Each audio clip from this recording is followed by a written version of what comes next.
First and foremost, I just want to say, I'm like impressed that you like read that much and did this much research, because usually when I hop on these podcasts, like the interviewer hasn't done this much in-depth analysis or reading of this. So thank you for doing that.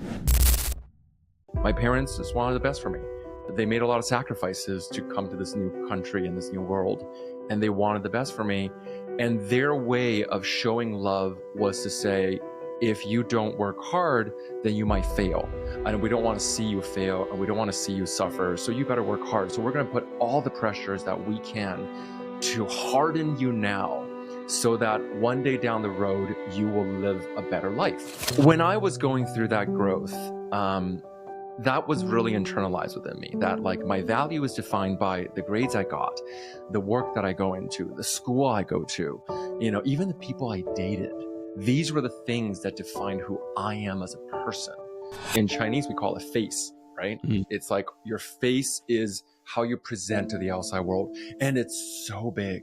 It's so important that like the appearance of perfection is sometimes more important than the actual perfection itself, than the actual achievements, because your appearance influences the people around you. So you're not just doing it for yourself, you're doing it for others, which is so complex to unravel.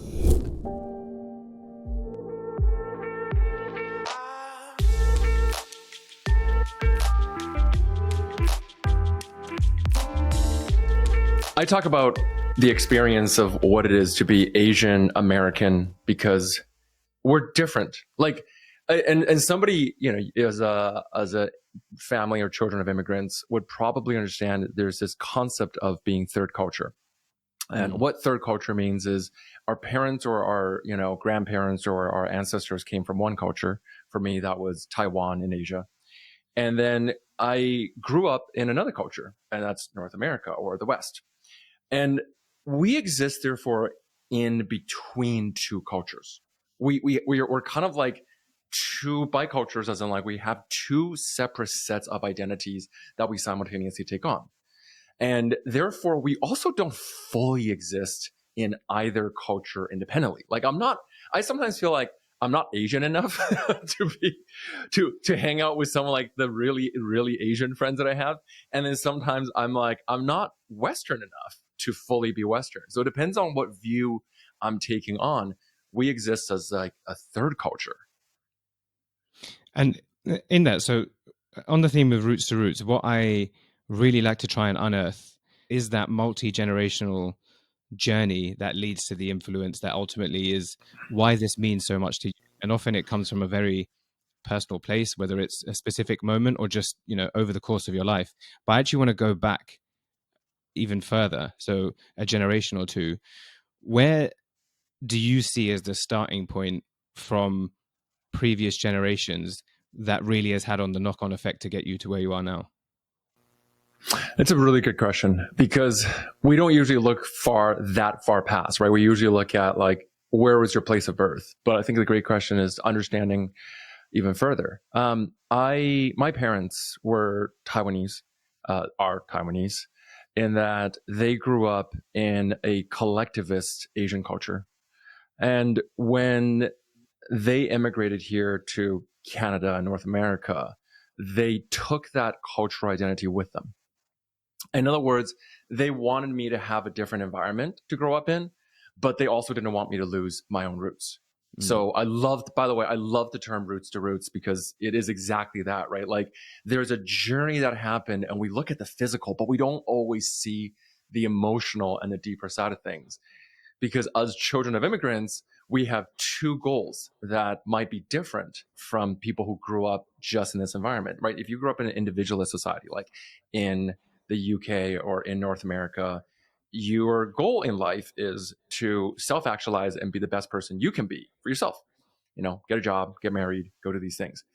We, as children of immigrants, I don't know if you feel this way, but I certainly felt this way, is growing up, we also had a secondary, perhaps more subtle identity of like, I also want to make sure that I'm supporting and providing for my parents, because I'm also a continuation from that lineage and that culture. And we get to choose how much we want to participate in that.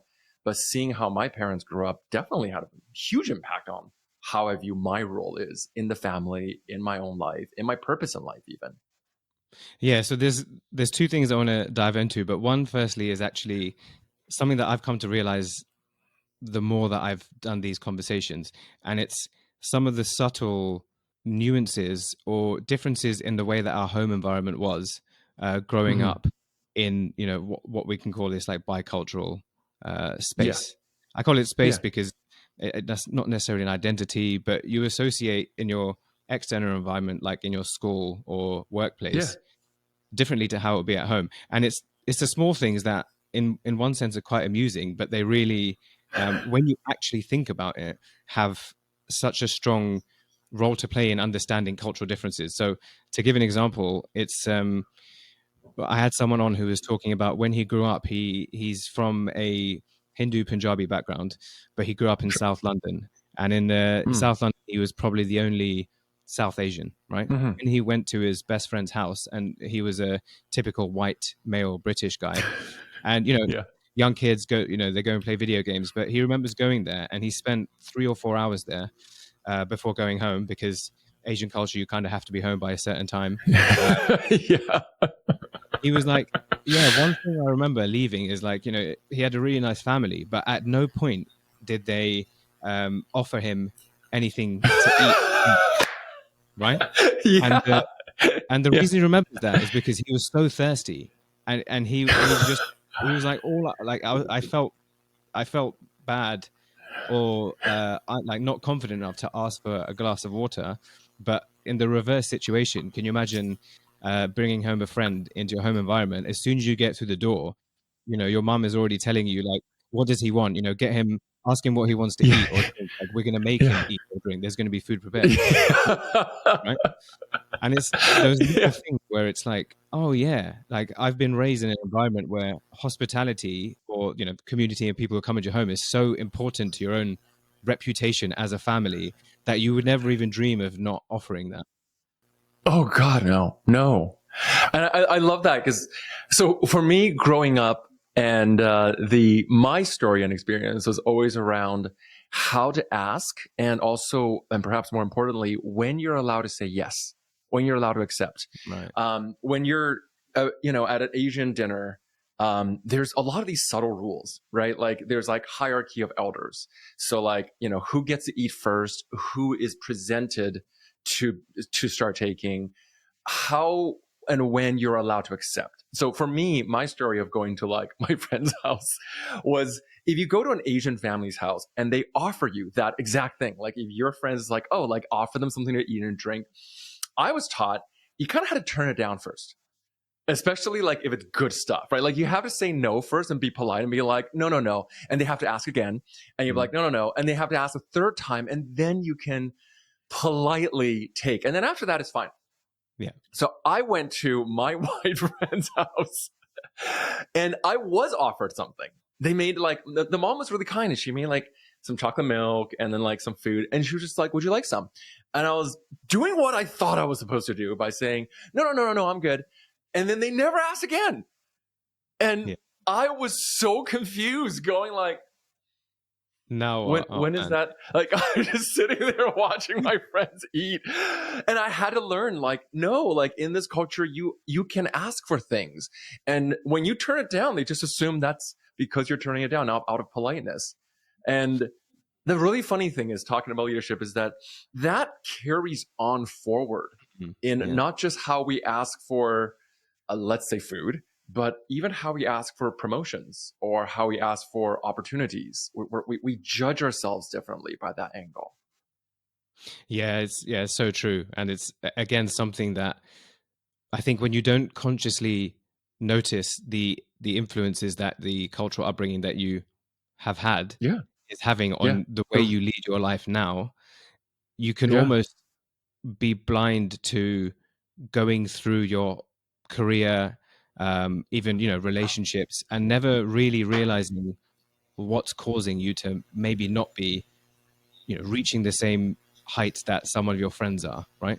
Oh, 100%. And there is a sensitive line of some people. the easy argument back is everyone is their own person. You can't broad brush a person by the culture they come from, because that's Mm-hmm. all stereotyping. And there really are bits of just your cultural upbringing, like we've covered, where they're Yeah. not necessarily good or bad, but if you don't know that they're impacting you, you don't know how to use them in the right way. And Mm-hmm. there's a way to harness or leverage your culture and heritage to actually serve as a benefit rather than seeing as a hindrance. Mm-hmm. Absolutely. I think what we're talking about are the invisible, what we call cultural scripts, right? So between the ages of, I would say, I'm just generalizing here based on studies of, child education, but, let's say 1 through 7, you're really learning the deeper conditionings of who you are supposed to be in relation. This is where like attachment theories, come through, like how our relationship with our parents define the sense of security we experience.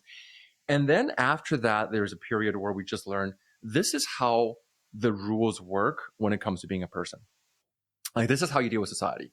This is how relationships and dating work. This is how going out there and working works. This is how friendships work. And those lessons you're taught, which you can only really learn from your parents and, in smaller instances at schools, are deeply ingrained, and they continue on through our life. We can change them. As you said, we can come and take a look and be like, hey, wait a second, this is how my parents were, but it's not how I want to be. But the first step is first recognizing when we're even playing out that script. Because it is like a script. It's like a movie script. Somebody gives it to you and be like, this is what you say. This is how you say it. This is when you're allowed to say it. And when the rules change, going from your parents' house into the workplace or going into the schools, then it takes a little bit of adjustment time, and if you're even aware of it. Yeah, and I love that. And I've looked into some of your work, and you've been quite open about where you came from. There's been a journey that you've been on of your own, right? You've been dealing with the likes of being told to not speak up too much. Yeah. And one of the main things that I want to ask about is you talk about having to heal from the pressures of high expectations. Oh, yeah. I'm sure this is not new to many Asian people who grew up, especially those who grew up in a Western environment.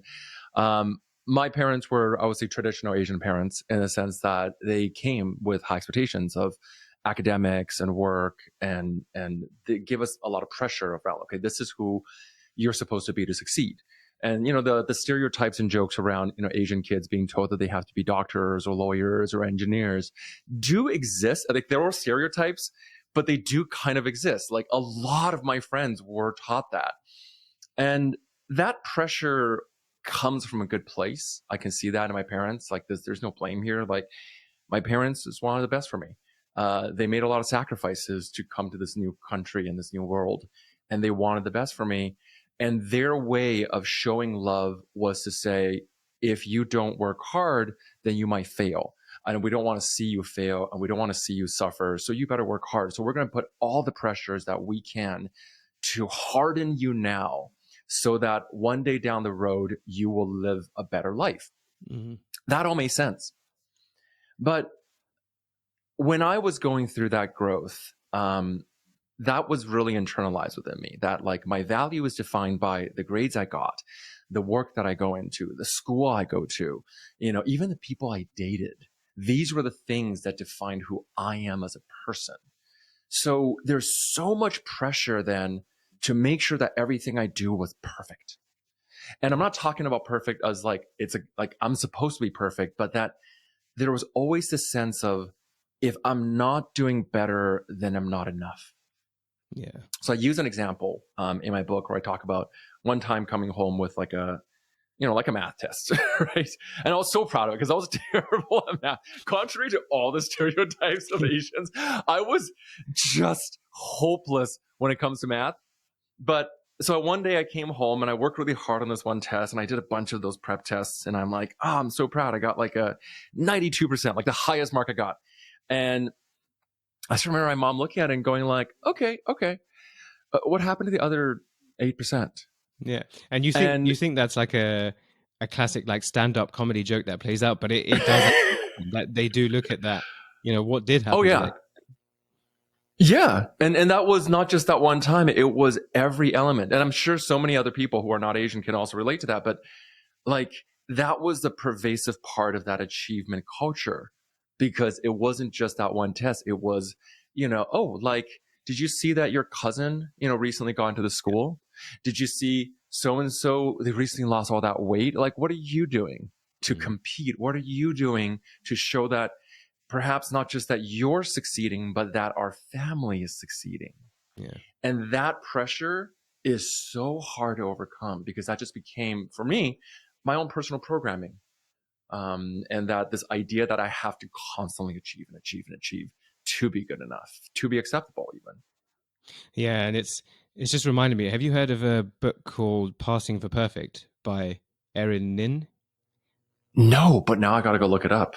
Yeah, it's really fascinating, and just exactly what you were saying. The fact that you use the word perfect, it's called Passing for Perfect, and the so Erin Nin, she introduces this idea, and it's based on Asian Americans, about the or real examples of where they've led a life based on a facade of successes and competence and like managing the expectations so that they could Mm-hmm. remain aligned with the societal and familial expectations set on them by their culture. And it goes through some really extreme cases. Like there's one of the name of the girl, not to give too many spoilers, Jennifer Pan. So she was Oh, yeah. Vietnamese Canadian, and she fabricated her entire academic and professional life just to keep her parents Yeah. happy. She claimed Yeah. that she graduated high school, attended university, and even she pretended she had a job that she didn't. So none of these were true. Eventually, her parents discovered the truth, and because of her fear of what their reaction would be, she actually orchestrated a plan. I don't know what the plan was, but the plan led to her mother's death and her father being severely injured, right?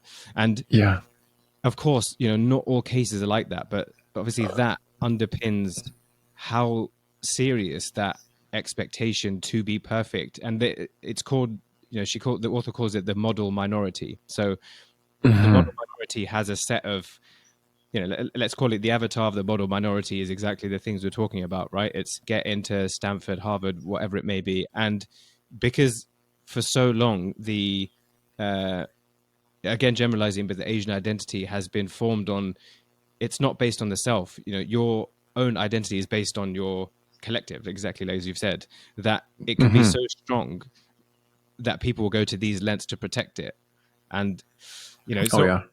it's not always the case that this happens, but how do I, you I, I speak to felt, I someone felt that. really? I felt that. Yeah. Oh man. I had a year in college where I know the story of Miss Pan, and I think that I watched like a documentary on Netflix about it, and it was definitely an extreme case. And obviously, I'm like, oh man, like there was some deeper mental health issues I imagine that was taking place, but Mm. I could relate to the feeling behind it. I remember I had a year in college that I was struggling, just from the overwhelm and the expectations. I had done a transfer year, and it was just a really tough year. And instead of going to my parents and being like, "Hey, I'm kind of struggling. I'm just letting you know, like, I can use some help," because that's what parents are there for. The family is there for. I was so ashamed Mm. that I wasn't doing better, that I just told them like, no, everything's great. Like, and I was like, yeah, the classes are going great. Professors are great. Life is great. And that just became my mantra. And it wasn't just, I think that learned expectation isn't just that I have to please my parents. It's this idea that struggles are meant to be hidden away Yeah. and suffered in shame and silence and in isolation, because that lesson is not just learned in the parents with the family, but even with my friends. Is that like, no, I can't share what I'm going through. I'll share once I'm done, once I Yeah. go through it. So I don't, for years I didn't know how to ask for help from my friends, even when they saw me struggling. We're like, hey John, are you doing okay? And I'm like, no, no, everything's fine, everything's great.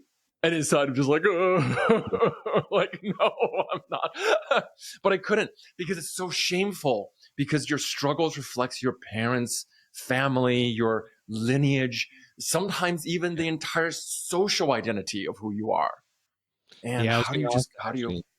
Yeah, yeah. exactly that. I was going to ask how much do you think that inability to speak up about where people are struggling, which of course now is it is changing, and there are spaces Thankfully. to open up, but um, you know, do you see that still playing a major role where a lot of the reason people are afraid to speak up is more about how it reflects, or how they've been told that it reflects on not really them, but how they were raised, and ultimately, yeah, their family and the kind of culture that they come from. Of course. I mean, even in the writing of this book, I had many moments where I had to kind of check in with myself of being like, or like even chat with my parents and say, hey, here are some things I want to talk about. Are you okay with that? Because, and there were parts that my mom was like, no, don't call me a tiger mom. Because there is because there is this cultural expectation of, in Chinese, we call it face, right? Mm. It's like your face is how you present to the outside world. And it's so big. It's so important that like the appearance, what you're, referencing from Passing for Perfection, is the appearance of perfection is sometimes more important than the actual perfection itself, than the actual Yeah. achievements, because your appearance influences the people around you. So you're not just doing it for yourself, you're doing it for others, Yeah. which is so complex to unravel. Yeah. Yeah. Now, you're really getting into something important, which is just even understanding why you are trying to achieve that perfection. And I've come from a background where a lot of things that I noticed that my generation do now is, and we're lucky to be able to do, is question a bit more, whether it's certain Mm-hmm. beliefs, practices, traditions. Mm-hmm. And I'll have this conversation with other people of my generation. We'll be like, yeah, but we'll ask our parents, and they don't even know, because they've just kind of done it because their previous generation told them this is how to do it, right? And I Yeah. think there's a good and bad side of it. I think there is a nice side of trusting your elders and seniors, because they've raised you, and they want ultimately they want what's best for you. But to be able to Mm-hmm. question certain things and realize, a lot of the things were just done because people were told to do it that way, or also told, subconsciously told not to speak back and question someone who is Oh, yeah. senior. Oh, yeah. I mean, social hierarchy is such a big part of collectivist culture, right? I'm sure this is, what you're used to hearing about at this point. We have it built into, you know, older people are meant to be respected. You don't question them. You don't push back. You don't talk back. Otherwise, it's seen as extremely rude. And again, being rude isn't that you're rude, it's that your family failed to raise you properly. So, like, it impacts their standing in the community. And I didn't realize how big of a role this took until later on. I started working with more and more clients, and how many of them kept coming back and being like, I was really uncomfortable because I wanted to raise a point at a meeting, but my coworker who, was disagreeing with me is older than me. And I felt uncomfortable disagreeing publicly with them. So I just stayed quiet. Yeah. And this, I just stayed quiet, happens so often that we don't even question it. We just go, well, I'm supposed to stay quiet, right? Like, I'm supposed to not question. I'm supposed to not push back.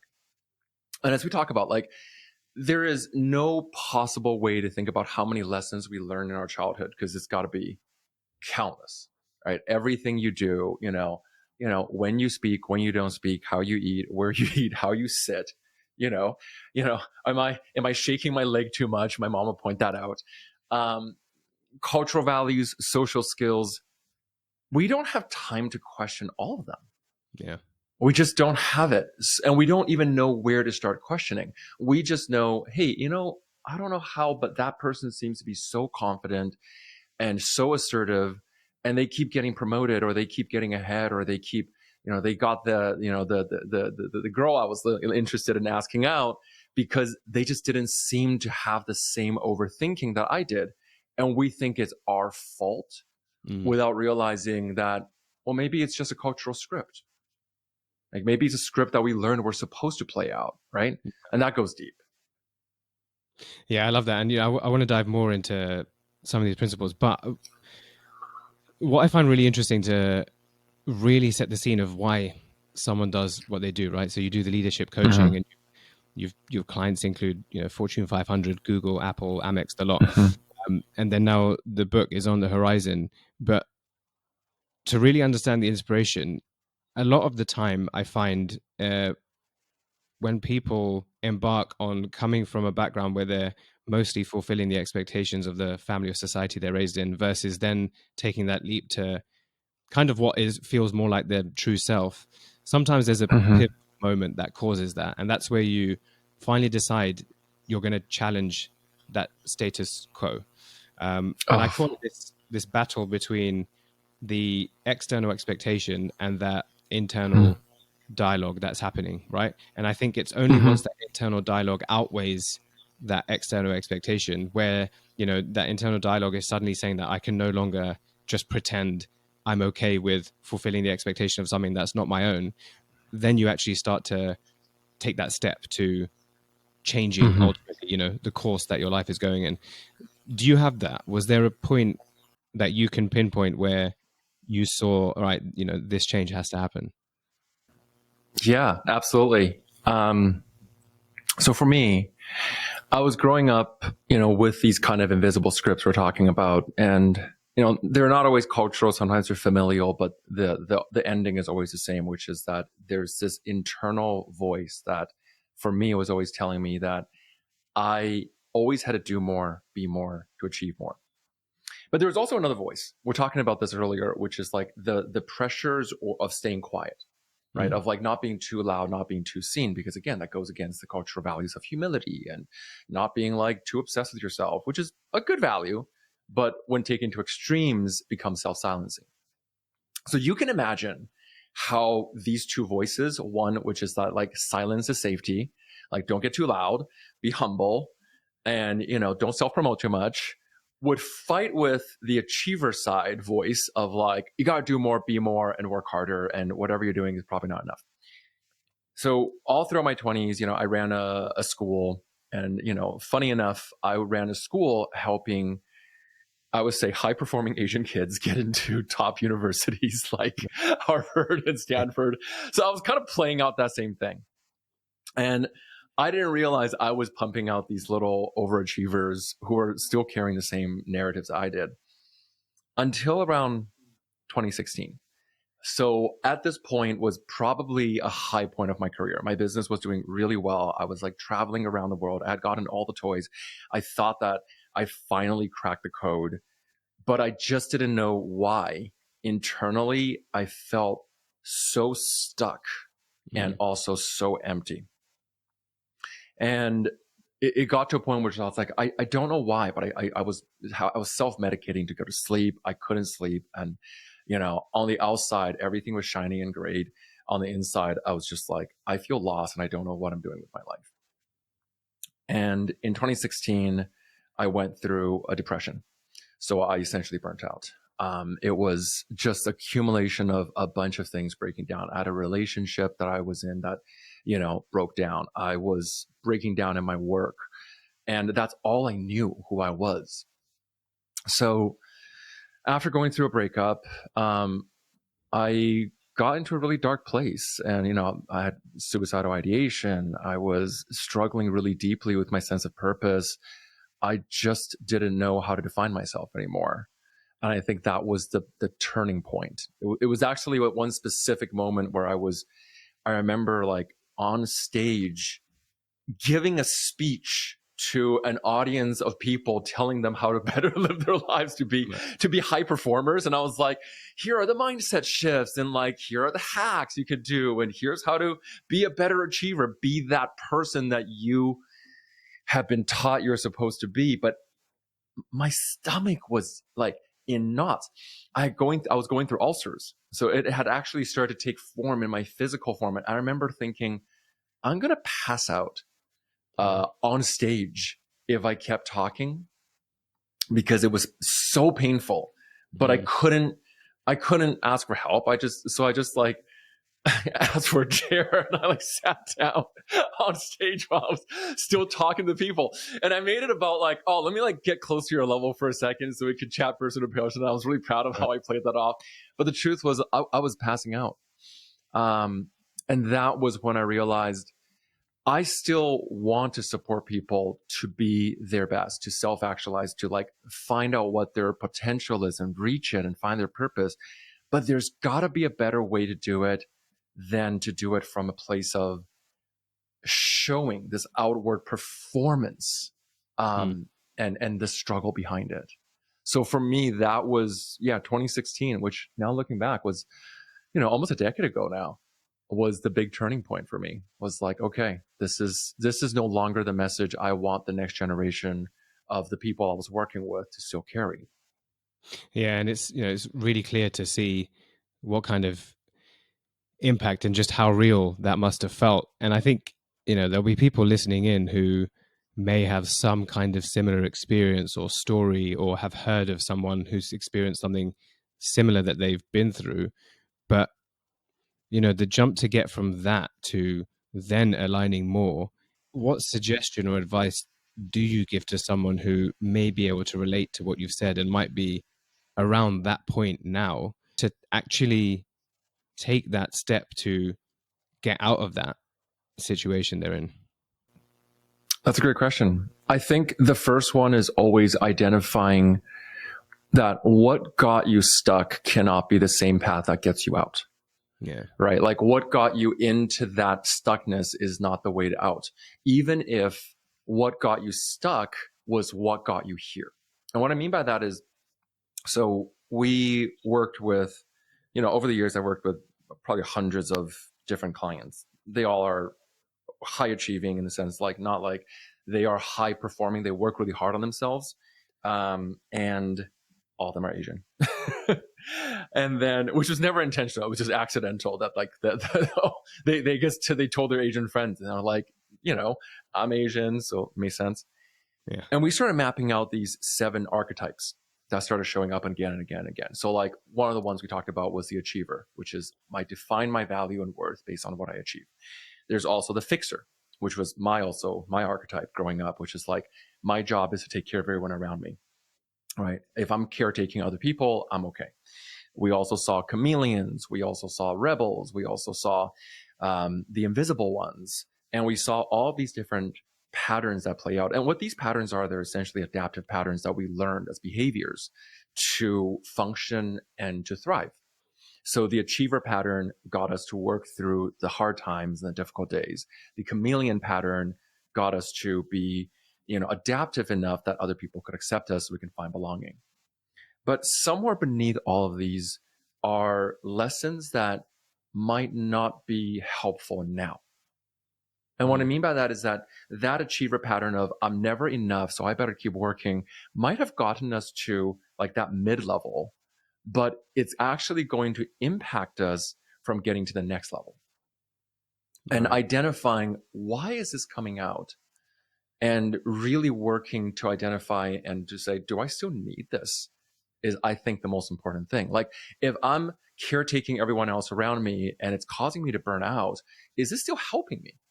Like at some point it helped me make friends and better belong, but is being the family fixer and being the workplace fixer still helping me in my career or my own life or my relationships? Is this still helping me, and how can I change it if not?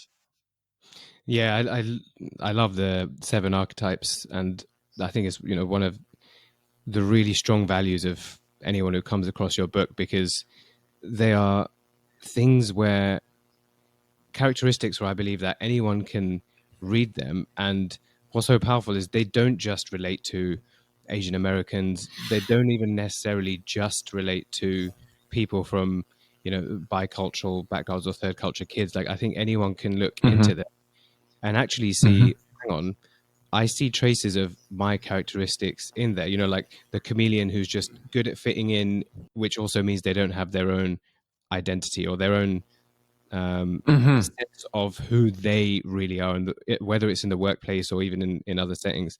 Some people characteristically will just keep their head down because, you know, Sure. work hard and don't cause too much of a fuss. And that can come from the way they've been raised. You know, maybe it's a previous relationship that's caused them to be like that.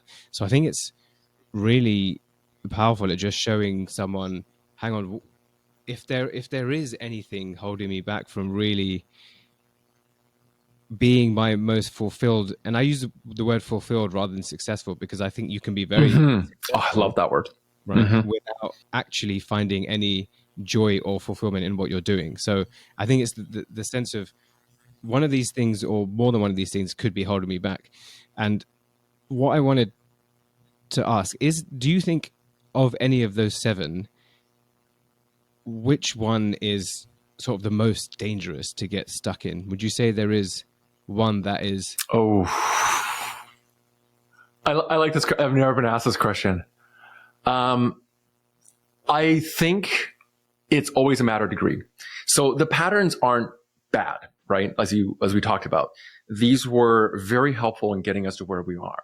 And we're all in some degrees elements of the seven, because there's behavior patterns, right? We all have elements of being the chameleon because we know how to code switch to better fit into the environment. We all have this charmer in us that knows how to turn it on. For me, the most detrimental was being the fixer, for sure. And I saw this with so many people. I remember I was talking to a client who came in and she called herself the office dumpster, because everyone in her team and her office and even her boss would come by and just be like, hey, do this for me. And she didn't know how to say no. She just thought this was what you're supposed to do, because her parents told her that, like, outwork everyone else. Like, that's the way to success. And then she was coming to me going like, wait, it doesn't make any sense. Like, everyone, like, I outwork everyone else. I am working 18 hours at the office. I'm literally at the office at 1:00 in the morning doing somebody else's project for credit I'll never even earn. And why? And she was just like, and is this really helping? And the answer is no, right? The lie we've been told is that the work hard, keep your head down, don't make waves is actually the path to success, when study after study after study show that is absolutely not true. The world is not as pure as a meritocracy as we like to believe. But that one, I think the fixer is the one that's quickest to burnout and self-diminishment and self-silencing. I definitely felt that one the most. No, I love that. I didn't actually have a view on which one I thought would be, but yeah, sure. I want to hear it. Yeah, no. What did you feel was yours? Was the most I definitely had some relation to the chameleon one, and I never always saw where that plays a detrimental role, let's say, because there are benefits to being able to fit in. And I think part of totally the environment that I've grown up in, you know, my grandparents are Indian, but my parents are born in East Africa. They were born as minorities already. They went through two phases of being minorities, which the two common benefits that come up is adaptability and resilience. Another thing that comes out of that, which also comes up a lot in this, some of the topics on this podcast, is how that washes down culture, because you do so well at fitting in, but you also do it because you don't want to be outcasted. But the flip side of that is that means you give up a lot of your culture, your traditions, the language, how the dress, because you want to fit in so bad that you exclude the other bits. And then that has a trickle-on effect, because who's going to pass it down to the generations if you're not? So I've seen where it really, I could see within my parents and how adaptable they are to any kind of person from any kind of race. But then I can see it at work where that sometimes translates into being the chameleon, where I will just be very forthcoming and adaptable to any professional situation that's come at me, even if I'm sitting there inside knowing I really don't want to be here or do this. I don't want to take on that project or go in that direction that I'm being told makes sense because people get along with me, right? As much as, again, I think this external internal conversation is so relevant, because externally it looked great, right? Very friendly, very approachable, work hard. I wasn't suffering the burnout of the fixer side, but I was really seeing, like, there were some days where I thought I haven't really found any sense of purpose in the work that I've just done, but I've done it because Mhm. I was very adaptable to do it. So that's why I was hoping that wouldn't be the most dangerous, because uh, Well, there is no dangerous in the sense, like as you said, like these are like you were right in the sense like these are ways that our parents, our grandparents, our ancestors have found survival.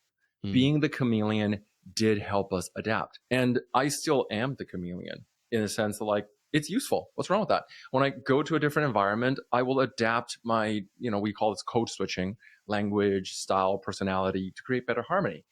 But let's say that I'm the chameleon at work because this is just the work culture. Everyone is the chameleon in that environment. But what if I learned that pattern so deeply that I start being the chameleon in my relationship, where right. I'm with my girlfriend or my wife and I'm just going, yeah, whatever you want, honey. Like I'll change myself to fit you. And you realize that's actually creating a really toxic relationship dynamic. Or I'm so adaptable with my friends and they're always just like, oh, like, where do you want to go eat? I'm like, I don't know, whatever you want. That Yeah. I never feel like my needs are met. Mhm. That's when we start going, okay, this superpower that once helped us survive, is it now becoming a block? Yeah. Well, yes. And I think, it becomes so much more of a point to stress when you start bringing in, it's not just how do you show up at work, but it's going to impact how you show up. And, especially when it's something like your relationships, your life partner, their family, whoever it may be, the friends you choose and how you behave around them. Like you said, adaptive characteristics. So you adapt to those characteristics that you start to, without sounding cliche, kind of lose your real self, right? Yeah. And when we think about what lose our real selves or even the idea of finding ourselves means, what it means is what are our true values? What do we really stand for? Not Mm, just our parents' values, but ours. Maybe our parents, their core values was achievement, but my value might be creativity. And it also shows up in how do I want to be seen? Because we all have needs and our needs are all different. Maybe my need is I do want somebody who is, who can recognize me or like I have a need of more freedom. And how often am I self-sacrificing my needs so that my little chameleon self could better fit into everyone else's expectations of me? And yeah. that's when we take on resentment and self-criticism and self-struggle and even procrastination. A lot of people don't realize this. Like procrastination is a survival mechanism. It's not a moral fault. Like you're not lazy. You made up a story that this is so difficult and I have to be so perfect that we procrastinate out of fear, right? Like these are all adaptive mechanisms, including perfectionism. Wow. Yeah. That's never really thought about it that way. And there's one of the points that I want to really understand that you, again, really highlight in the book is when we start to talk about the communication styles. Something that you've briefly touched on earlier is kind of how we defer to see our elders and how that translates. So we will not communicate in a certain way to our elders if the way we've been raised has been told not to speak to them in a certain way, especially Mm-hmm. uh, you wouldn't question something that an elder says, and especially not in a group setting. So that's an obvious one when that translates to the workplace. But one of the other things that um, I've learned about is this idea of where the confidence comes into wanting to speak up, and especially Hmm. when you're dealing with coming from a culture that is something like more high context, where a lot of it is implied rather than being direct about it. Or also, it's if it's not necessarily your first language, then as good as you may be at that language, there's this confidence issue of not, there's like a anxiety around feeling that you can even approach a conversation, that you then decide, well, to avoid the anxiety or the disagreement, I'm just going to not say anything. And then that obviously translates looking like you don't have initiative or you don't care. And it's a battle that people face. Is this something that you see as a multi-generational challenge? Do you see that it still really strongly exists, and or do you see some of these challenges are slightly shifting as we move to, like the Gen Zs and the Gen Alphas? Oh, that's a good question. First and foremost, I just want to say, I'm like impressed that you like read that much and did this much research, because usually when I hop on these podcasts, like the interviewer hasn't done this much in-depth analysis or reading of this. So thank you for doing that. When I read into what it was about, I thought, oh wow, this is really up my alley. Of if anyone's heard of the culture map, I was like, that is Yes, Erin definitely, Meyer. yeah. Yeah, I And talk so about to her see, work. I love her work. 100%. So those of you who haven't heard high context versus low context communication, basically, have you discussed it before in the show? I'm assuming you yeah, at some in point previous have. episodes, Yeah. but yeah, we can touch on it. Yeah. High context means like country, especially for like East Asian countries like Japan, are usually high context, meaning that when they communicate, they are much more aware of the social context in how they go about doing it. And a Japanese friend of mine, used to joke that it takes a lot to get a Japanese person to actually say no, like outright no, because they will find every possible way to hint around you accepting and understanding. Right? They will be like, oh, maybe this is something, blah blah. Whereas low context, like North America or UK, tends to be very direct, because we've had to. So we are outright in what we say. And there's actually, we talk about this, like there's 6 different degrees of what we call mitigating language or leadership language. Starting at the lowest level will be like hinting, like, I wonder if our current deadlines are challenged, to preference of like, oh, I'd love to see this, to team suggestion, all the way to command, which is, you got to do this.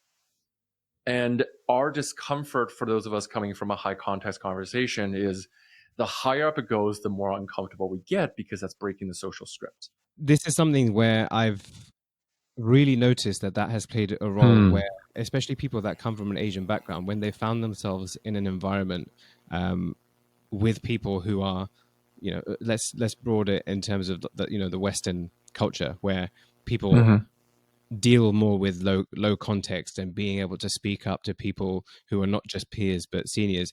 It's been a challenge, and it's something that you may have heard of it, but it's called the silent contributor effect, which is because they are silent, or let's say because they're less vocal, and a lot of it comes down to, even if they're quite high proficiency in English, they're still less vocal because they just face the barrier of um, feeling restricted to feel confident enough to make their point without it not delivering what they want it to.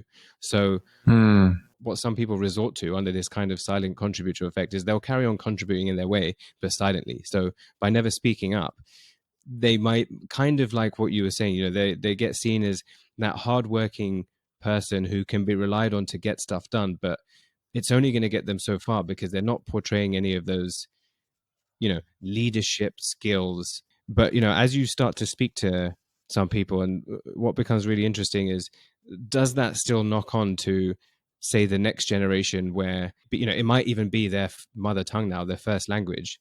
Are they facing those similar challenges of struggling to show that communication skill that needs them to actually go towards their, what they really want to achieve?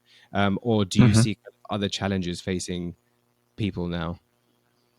I think that there's always a change, especially depending on how many generations somebody has in a new culture, right? But there's also studies that show that, typically speaking, these cultural elements can be kept up to about 3 to 4 generations long.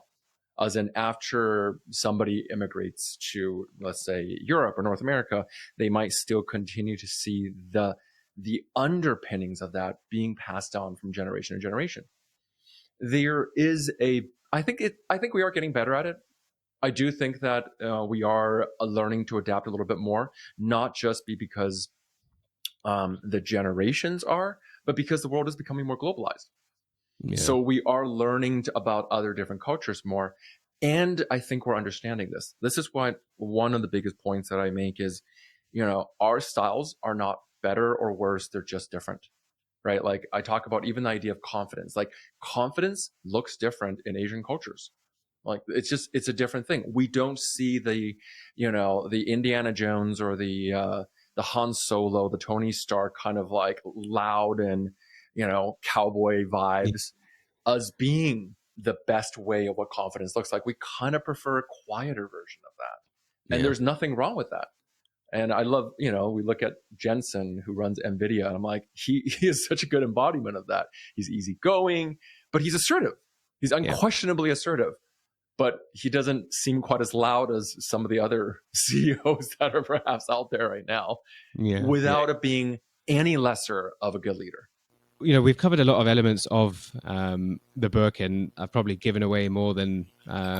No, it's great. I like I said, I love how deep your research went. Enough to entice people without literally giving them the whole script, where they're like, well, I read the book. But actually, I wanted to get onto what's your, what do you identify as your real purpose? But something I forgot to ask you about, if anyone's heard you speak before, even hear you speaking now, there's clearly a level of expertise that you have, which is very clear in what comes across in your work. But you really feared public speaking. And there was a specific way that you decided to overcome this fear. I reference a few different versions. So do you have one particular one in mind? I'll say wing walking. Oh, okay. Yeah. Okay. So I'm a really big believer, especially after 20, my kind of like, I call it like dark night of the soul moment, right? Where I went through that transformation, where I started realizing I was no longer allowing these past patterns, these past fears, or these past experiences identify me or constrict me. And I figured the fastest way to get over something is by going through it. I basically took on a year where I went and wrote down a list of all my fears, including public speaking or like talking to strangers, and then like my fear of heights. And I just went and I'm like, what is the craziest and most direct way I could challenge that? Because fear is just reprogramming. And what I mean by that is that it's just, fear is an expectation of something bad that's going to happen that hasn't happened yet. Right. So when we face that experience, the fastest way to get rid of that fear is just by facing it, and then our brain going, oh, wait a second, we're not dead. So like, this must be okay. So I found out there's this thing called wing walking. And, if you go check out my socials, you'll probably find a picture somewhere, which is you're like climbing on top of the wings of one of those like old style airplanes, like the types with like the two wings. Oh yeah. And then you literally walk on the wing while it's in the air. And, they have a little tether that they connect you to. So yeah, while it's flying. Wow. Full speed. Yeah. And then they'll like the plane will then do like loop-de-loops and tricks and stuff like that. It was the scariest thing I have ever done in my life. I remember it just recalibrated I was so terrified. My brain just couldn't even understand what it was anymore. Like it just went into total blankness. They train you for 2 days, beforehand, and they, teach you how to do all the steps, and you just like memorize and repeat the steps until you're fully comfortable with it. And then the airplane takes off. And I remember the trainer said on the ground was like, your mind will feel like a whiteboard that just got erased as soon as you're up in the air, because you will see the ocean, you will see the ground below, and everything you learned will go out of the way. So the only thing you can focus on, you should focus on, is just where is your next step? Where are you going to grab next? And I just remember counting down these 15 steps I had rehearsed in my mind, which is like, okay, put your hand on the wing, put your left hand on the wing, put your right leg on the seat, stand up, and you're playing this out. And the result of that kind of was liberating, because as soon as I got onto the wing, and again, I'm like, okay, I can fall and I would just die. But because that certainty was so unquestionable, it almost made it easier, because you're just like, great. And then what do I have to live for then? Yeah. And then I looked up. I remember looking up, and that was the other thing that my trainer said is, don't forget to look up and breathe, because people get so caught up in trying not to die that they forget to take in the view. So I remember that, and I got up to the wing, And there's a little pole that you like kind of strap yourselves to before it starts doing loop-de-loops and all these little tricks. I looked up at the horizon and I went, wow, like it was the most stunning view I've ever experienced. And I realized everything that is the most beautiful is on the other side of fear. Mm. And that was the lesson I took from that. And after that, it did make me a better public speaker because I just went, whatever. Everything that I want is on the other side of fear. So if I go up there and I make a mess and I make a fool of myself, it's fine. I just got to focus on what am I enjoying from it? Yeah. What do I love about this? What do I want to focus my mind on instead of the fear? I've never heard it said in that way, but you literally do have to just think about every forward step. All the other things that you had spent so much time thinking about no longer played a role in these moments. Yeah. And so Yeah. how much time do we even need to give to them in the real world? Absolutely. I mean, all of our anxieties, really, when you take a look at it, all the fears that we go through are anticipation of an outcome that is imaginary, right? It's, when we're experiencing that anxiety, we do a social anxiety, for example, it's like, what will people say if I do this? What will people think of me? What will people view? How will people view me? And the truth is, most people don't remember you. Most people aren't even thinking about you.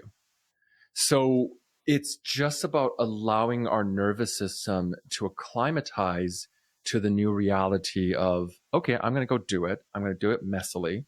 And if I just focus on what the next step is, okay, like where am I going to put my next step? What I'm going to say? What am I going to do? And think about what the impact will be, everything becomes easier because we let go of trying to control that which we couldn't control to begin with. If we could boil it down to like what is that one key impact that you are looking to have through everything that you do? What is that one that drives you through everything if you bring it all together? For me, the time that I went through in my darkest, 2016 year was the discovery that I have been living out a script of this false self that I thought I was supposed to be.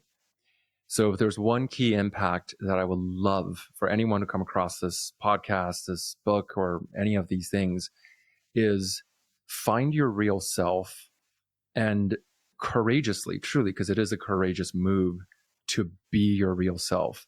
And it's something we hear as a cliche so often growing up. It's like, oh, be yourself, be yourself, be yourself. But the being of ourselves is the unlearning of all the conditioning that we took upon to better be seen or to fit into our family's expectations, our cultural expectations, societal expectations.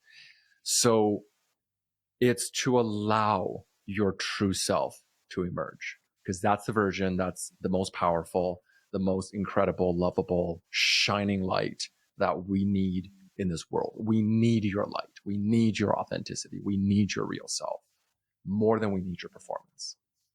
Yeah, really to close off this podcast episode, I have a section of quickfire questions, really to bring together the concept of roots to roots, and it comes under this idea of lifetime stories, which is where I'm really trying to gather the generational messages and wisdom that people have to pass on. Yep. Let's go. So the first question, what is something that you believed mattered a lot when you were younger that you now realize doesn't? That being good by other people's standards is more important than being me. I like that. What is a common misconception that exists of people that share a similar heritage or background to you? I hear a lot about this whole tiger parenting thing. I think people think it's about being harsh, but it's really about being protective of the family identity. Yeah. Yeah, that is true, actually. Yeah, you're right. Question 3. So what is one value or tradition that you hope never gets lost? I love the way that my culture views and treats elders, like older people. There's a very strong protectiveness of like the elders are to be like, not to the point that we're self-silencing around them, of course, what we talked about, but I love that the care and, putting our family and community so importantly is such a big part of it. I wish we never lose that. I love that. I love that. Number 4, what are you most hopeful for when it comes to either the next generation or the future generations? Mm. I feel like this new generation feels a lot more self-expressed. They're just a lot less apologetic about how weird they are. And I love that. Like this new generation, the stuff they come up with is like, I don't understand it, but do you? And never stop. Yeah. And it's probably, some of it's a byproduct of probably the acceptance of people being able to Yeah. be their own quirky self, right? Yeah, totally. Yeah. I'm like, yeah, great. This is like, go be you. Like, like whoever your message is, whatever your sauce is, let that be seen and heard and experienced. Yeah. If you're not harming anyone else, then go. That's it. If you're not harming anyone else, be seen, be heard. Go do it. And number 5, looking back, what is something that your ancestors have passed down, whether it's a lesson or a teaching or a way to lead your life, something that they've passed down that you didn't understand until now? Oh, that's a really good question. The first thing that comes to mind, this is going to sound really funny, is when you meet people in my culture, you don't ask them how their day is. You ask them, did you eat yet? And like you ask them, like, did you eat yet? Like, how did you eat anything good? Like, that's how you say, how are you? You don't say, how are you? You say, did you eat yet? Is and it Nichelama? Huh? Nichelama? Yeah. Nice one. Yeah. I always thought it was about like, oh, like it's such a weird thing to say. But now I get it, because eating is a very communal act. We don't do it, culturally alone. We do it together. And when you're asking about that, what you're asking about is, if you have enough to eat, then you are living an abundant life. And there's such a powerful simplicity behind it. Because I think about my entire life, I've always found my favorite memories were with good food and good people. And those are the times where you're all sharing or like preparing a meal together and eating and laughing. And like that to me is what life is about. So I really appreciate that. By the way, that's not a prepared answer. That literally just came to my mind. Yeah, really. I'm like, yeah. Right. Yeah. No, Food is the thing that connects us. Yeah. The bonus final question is Yeah. just if you had one message that you could leave for the future generation, that they would, open up a piece of paper that you've written on, read that and live by it, what would it say? You can start today. Whatever your new life path looks like, whatever your new next chapter looks like, never forget that you can always start again today. We have this expectation that like, oh, but I'm too old, too young, too this, too rich, too poor, and all these stories we created of like why the past has defined who we are. And I'm such a big believer that, great. And today could be the day you start the new page for the new chapter of your life. Thank you. Thank you so much for everything you Thank shared. you.